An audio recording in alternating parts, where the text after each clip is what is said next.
Csinálj olyat, hogy másnap szégyelt, hogy vele félsz és más nevével ébredsz, és ha kérdezi másnap, hogy ki az a nő, kussolj simán.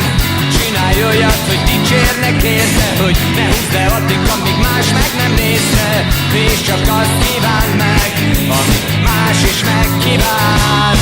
Szóval ennyit a lázadásról, ennyit arról, hogy félre, amíg összemuzsikálsz nyáron, azt raktározz el még térre. Szóval ennyit arról, hogy dicső szóval, ennyit arról, hogy szégyen, amíg összekuszálsz nyáron, azt dolgozz két élen.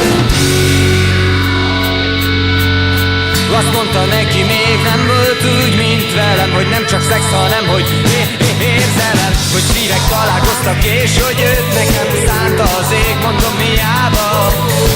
Aztán megszokta lassan, hogy horkolok, és már kevésbé játszanak a hormonok. Meghagytak, vagy az a szűberi, tudod, tartja frankon fogságba.